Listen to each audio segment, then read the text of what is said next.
दुनिया चले न श्री राम के बिना, राम जी चले न हनुमान के बिना। प्रेम से बोलिए सियावर रामचंद्र की जय। प्यारे भक्तों, आज मंगलवार के दिन मैं आप सभी को सुनाने जा रही हूँ पंचमुखी हनुमान जी की चमत्कारी कथा। इस कथा को जो भी भक्त श्रद्धा भक्ति के साथ श्रवण करते हैं, उनके सभी कष्ट दूर हो जाते हैं, हर मनोकामना अवश्य ही पूरी होती है। हनुमान जी का पंचमुखी रूप बहुत ही दिव्य और चमत्कारी माना गया है। मान्यता है इस रूप में बजरंगबली की पूजा करने से आपके जीवन में सुख शांति स्थापित होती है और सभी कष्ट दूर हो जाते हैं। तो आइए श्रवण करते हैं हनुमान जी की पंचमुखी अवतार की पावन गाथा।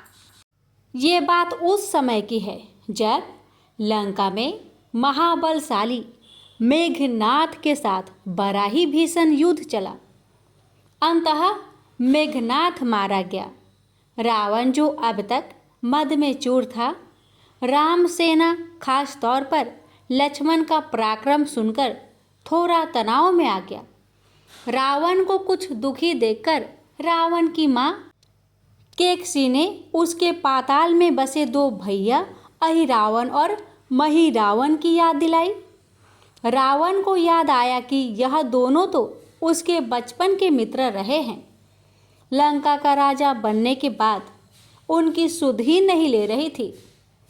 रावण यह भली प्रकार जानता था कि अहिरावण व महिरावण तंत्र मंत्र के महापंडित, जादू टोने के धनी और माँ कामाक्षी के परम भक्त है। रावण ने उन्हें बुला भेजा और कहा कि वह अपने छल बल कौशल से श्री राम व लक्ष्मण का सफाया कर दे। यह बात दूतों के जरिए विभीषण को पता लग गई। युद्ध में अहिरावण व महिरावण जैसे परम मायावी के शामिल होने से विभीषण चिंता में पड़ गए। विभीषण को लगा कि भगवान श्री राम और लक्ष्मण जी की सुरक्षा व्यवस्था कड़ी करनी पड़ेगी। बहुत सोच विचार करके उन्हें लगा कि इसका जिम्मा हनुमान जी को ही सौंप देना चाहिए। राम लक्ष्मण जी का कुटिया लंका में सुबेल पर्वत पर बना हुआ था। हनुमान जी ने भगवान श्री राम की कुटिया के चारों ओर एक सुरक्षा का कवच खींच दिया था। कोई जादू टोना, तंत्र मंत्र का असर या मायावी राक्षस इसके भीतर नहीं घुस सकते थे। अहिरावण और महिरावण श्री राम और लक्ष्मण जी को मारने उनकी कुटिया तक पहुँचे, पर इस सुरक्षा घेरे के आगे उनकी एक ना चली, वह असफल रहे। ऐसे में उन्होंने एक चाल चली। महिरावण विभीषण का रूप धर के कुटिया में घुस गया। राम और लक्ष्मण पत्थर के सपाट शिलाओं पर गहरी नींद से सो रहे थे।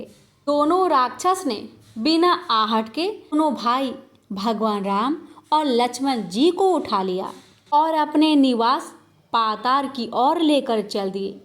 विभीषण लगातार सतर्क थे। उन्हें कुछ देर में ही पता चल गया कि कोई अनहोनी घट चुकी है। विभीषण को अहिरावण पर शक था। उन्हें राम लक्ष्मण की जान की चिंता बहुत सताने लगी। विभीषण ने हनुमान जी को महिरावण के बारे में बताते हुए कहा कि वे उसका पीछा करें। लंका में अपने रूप में घुसना राम भक्त हनुमान के लिए ठीक न था।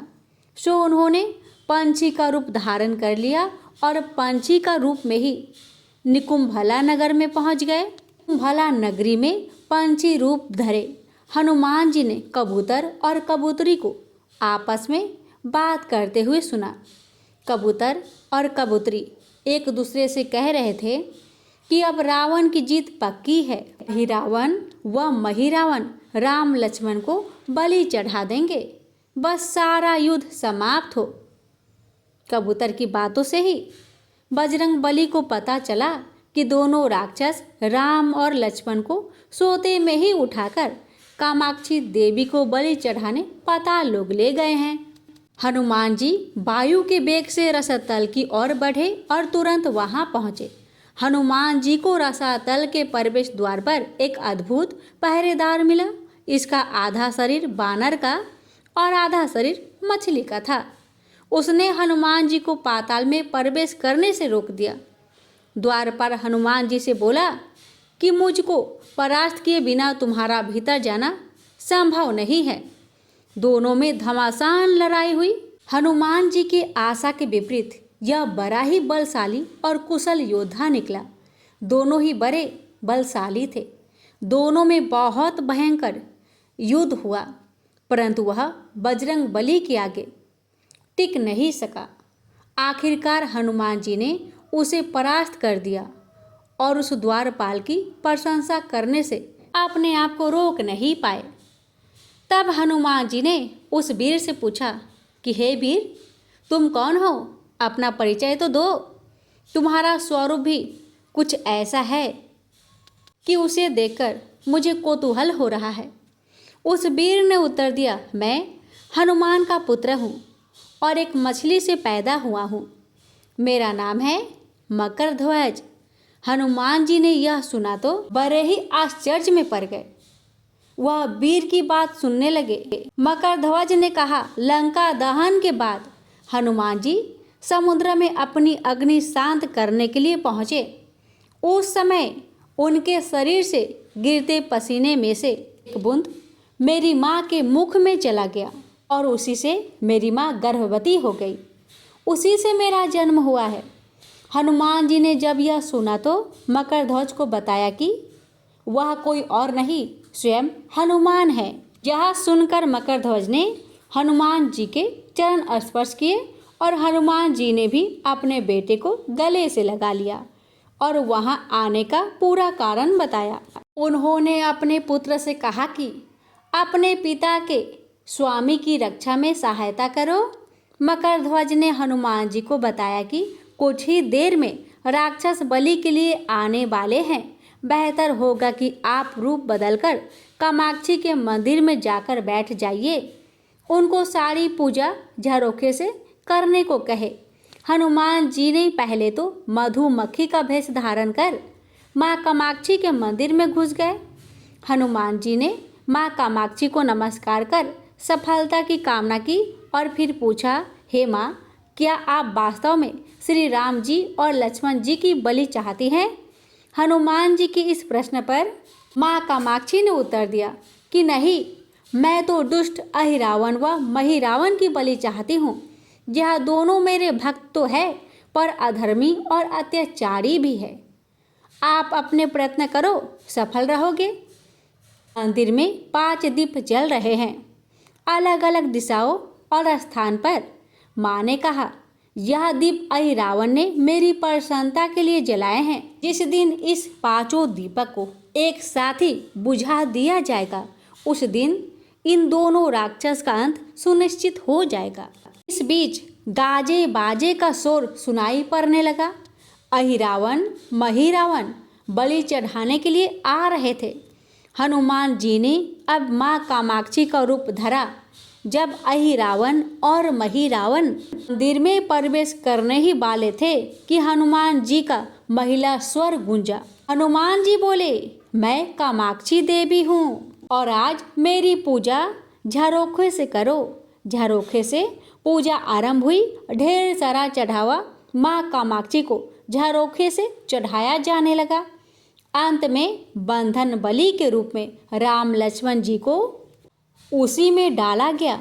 दोनों बंधन में बेहोश थे। हनुमान जी ने तुरंत उन्हें बंधन मुक्त किया। अब पाताल लोक से निकलने की बारी थी, पर उससे पहले माँ कामाक्षी के सामने अहिरावण महिरावण की बलि देकर उनकी इच्छा पूरी करनी थी और दोनों राक्षसों को उनके किए की सजा भी देना था। अब हनुमान जी ने मकरध्वज को कहा कि वह अचेत अवस्था में लेटे हुए भगवान राम और लक्ष्मण का खास ख्याल रखे और उसके साथ मिलकर दोनों राक्षसों के खिलाफ युद्ध छेड़ दिया। पर यह युद्ध आसान नहीं था। अहिरावण और महिरावण बड़ी मुश्किल से मरते तो फिर 5-5 के रूप में जिंदा हो जाते। इस विकट स्थिति में मकरध्वज ने बताया कि अहिरावण की एक पत्नी नागकन्या है। अहिरावण उसे बलात् हर लाया है। वह उसे पसंद नहीं करती पर मन मार के उसके साथ है। वह अहिरावण की राज जाननी होगी। उससे उसकी मौत का उपाय पूछा जाए। अब उसके पास जाए और सहायता मांगे। मकरध्वज ने राक्षसों को युद्ध में उलझाए रखा और उधर हनुमान अहिरावण की पत्नी के पास पहुंच गए। अहिरावण की पत्नी नागकन्या से उन्होंने कहा कि यदि तुम अहिरावण के मृत्यु का भेद बता दो तो हम उसे मारकर तुम्हें उसके चंगुल से मुक्ति करा देंगे। अहिरावण की पत्नी ने कहा, मेरा नाम चित्रसेना है। मैं भगवान विष्णु की परम भक्त हूँ। मेरे रूप पर अहिरावण मर मिटा और मेरा अपहरण कर यहाँ कैद किया हुआ है। पर मैं उसे नहीं चाहती, लेकिन मैं अहिरावण का भेद तभी बताऊंगी जब मेरी इच्छा पूरी हो जाएगी। हनुमान जी ने अहिरावण की पत्नी नागकन्या चित्रसेना से पूछा कि आप अहिरावण की मृत्यु का रहस्य बताने के बदले क्या चाहती हैं? आप मुझसे अपनी शर्त बताए, मैं उसे जरूर मानूंगा, जरूर पूरा करूंगा। चित्रसेना ने कहा, दुर्भाग्य से अहिरावण जैसा असुर मुझे हर लाया। इससे मेरा जीवन खराब हो गया। मैं अपने दुर्भाग्य को सौभाग्य में बदलना चाहती हूँ। आप अगर मेरा विवाह श्री राम से कराने का वचन दे तो मैं अहिरावण के वध का रहस्य आपको जरूर बताऊंगी। अब तो हनुमान जी सोच में पड़ गए। भगवान श्री राम तो एक पत्नी निष्ठ है। अपनी धर्म पत्नी देवी सीता को मुक्त कराने के लिए असुरों से युद्ध कर रहे हैं। वह किसी और से विवाह की बात तो कभी न स्वीकारेंगे। मैं कैसे वचन दे सकता हूँ? फिर सोचने लगे कि यदि समय पर उचित निर्णय न लिया जाए तो स्वामी की प्राण ही संकट में है। असमंजस की स्थिति में बेचैन हनुमान जी ने ऐसी राह निकाली कि सांप भी मर जाए और लाठी भी न टूटे। हनुमान जी बोले, तुम्हारी शर्त स्वीकार है, पर हमारी भी एक शर्त है। यह विवाह तभी होगा जब तुम्हारे साथ भगवान राम जिस पलंग पर आसीन होंगे वह सही सलामत रहना चाहिए। यदि वह टूटा तो इसे अपशकुन मानकर वचन से पीछे हट जाऊंगा। जब महाकाय अहिरावण के बैठने से पलंग नहीं टूटा तो भला श्री राम के बैठने से कैसे टूटेगा? यह सोचकर चित्रसेना तैयार हो गई। उसने अहिरावण समेत सभी राक्षसों के अंत का सारा भेद बता दिया। चित्रसेना ने कहा, दोनों राक्षसों के बचपन की बात है। इन दोनों के कुछ शरारती राक्षस मित्र ने कहीं से एक भ्रामरी को पकड़ लिया। मनोरंजन के लिए वे उसे भ्रामरी को बार बार कांटों से छेद रहे थे। भ्रामरी साधारण भ्रामरी न थी, वह भी बहुत मायावी थी, किंतु किसी कारण बस वह पकड़ में आ गई थी। भ्रामरी की पीड़ा सुनकर अहिरावण और महिरावण को दया आ गई और अपने मित्रों से लड़कर उसे छुड़ा दिया। मायावी भ्रामरी का पति भी अपने पत्नी की पीड़ा सुनकर आया था और अपनी पत्नी की मुक्ति से प्रसन्न होकर उस भौरे ने वचन दिया था कि तुम्हारे उपकार का बदला हम सभी भ्रमर जाति मिलकर चुकाएंगे। ये भौरे अधिकतर उसके शयन कक्ष के पास रहते हैं। ये सब बड़ी भारी संख्या में हैं। दोनों राक्षसों को जब भी मारने का प्रयास हुआ है और ये मरने को हो जाते हैं तब भ्रमर उनके मुख में एक बूंद अमृत का डाल देते हैं। उस अमृत के कारण ये दोनों राक्षस मरकर भी जिंदा हो जाया करते हैं। इनके कई कई रूप उसी अमृत के कारण हैं। इन्हें जितनी बार फिर से जीवित किया जाता है उनके उतने नए रूप बन जाते हैं। इसलिए आपको पहले इस भौरों को मारना होगा। हनुमान जी रहस्य जानकर लौटे। मकरध्वज ने अहिरावण को युद्ध में उलझा रखा था तो हनुमान जी ने भौरों का खात्मा शुरू किया। वे आखिर हनुमान जी के सामने कहाँ टक टिकते। जब सारे भ्रमर खत्म हो गए और केवल एक बचा तो वह हनुमान जी के चरणों में लौट गया। उसने हनुमान जी से प्राण रक्षा की याचना की। हनुमान जी पसीज गए। उन्होंने उसे क्षमा करते हुए एक काम सौंपा। हनुमान जी बोले, मैं तुम्हें प्राण दान देता हूँ, पर एक शर्त पर, कि तुम यहाँ से तुरंत चले जाओगे और अहिरावण की पत्नी के पलंग की पार्टी में घुसकर जल्दी से जल्दी उसे पूरी तरह खोखला बना दोगे। और तत्काल चित्रसेना की पलंग की पार्टी में घुसने के लिए प्रस्थान कर गया।